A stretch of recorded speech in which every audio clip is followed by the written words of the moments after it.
with a dried version, I think it turned out really nicely. Look at the lacing in that. Isn't that, I just love it. I just think it's beautiful. Now, the thing about these Holbein paints, this is the luminous opera. It almost gives it a 3D effect, just looking at that. I don't know if you can see that through this camera or not, but so now what I'm going to do is embellish this with a stencil right in the middle. Now, I was going to use a bigger stencil such as this, but then I got to thinking, you know, I'm really liking this so much, I don't want to detract too much from that. So I've decided I'm going to go with something a little bit smaller. And I think that's too small. That's just too tiny. So here we go. I think this will be the perfect size. And what I'll do is I'll use the same colors that I've used in the original pour. I have what I've chose. I did have the Pebeo blue green and the Pebeo iridescent green blue. And this one I've chose is the iridescent green blue. I'm going to add the iridescent precious gold, and I can't go without using my Holbein luminous opera.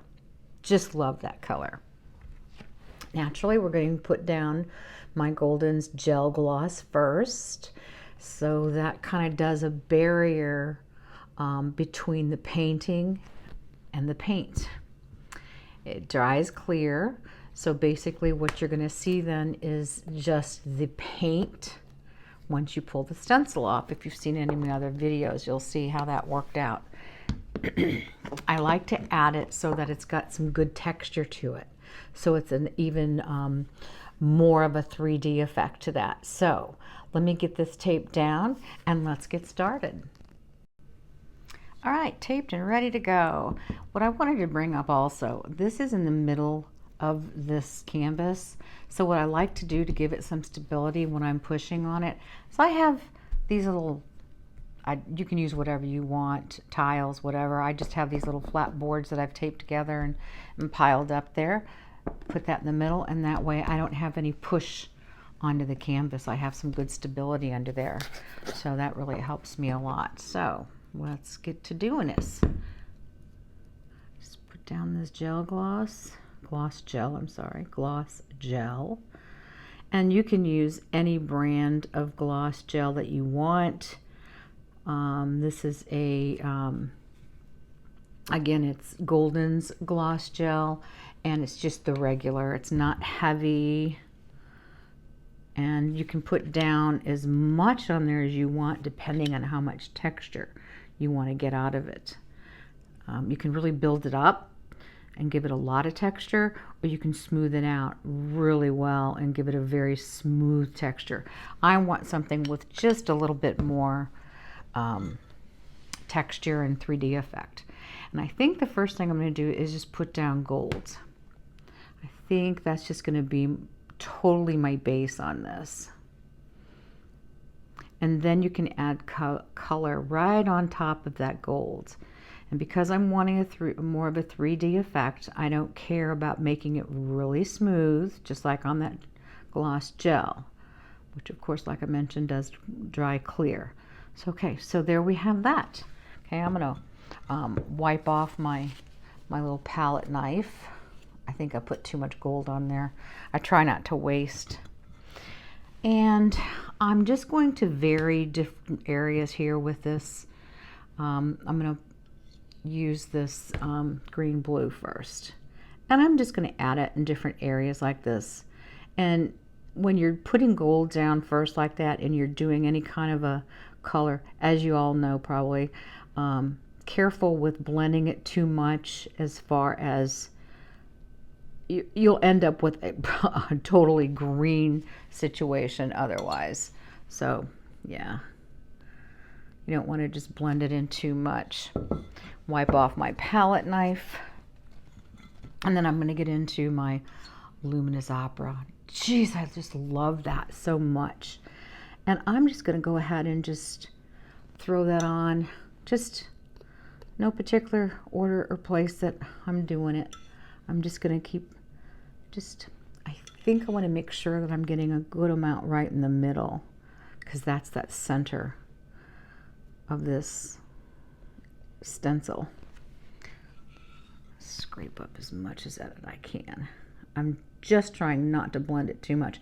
And in this case, if I do somewhat, it's going to turn up a purpley color, and I've got some purple in there, so that's not a bad thing. Okay. So now this is really textured. I'm really liking how I've textured this.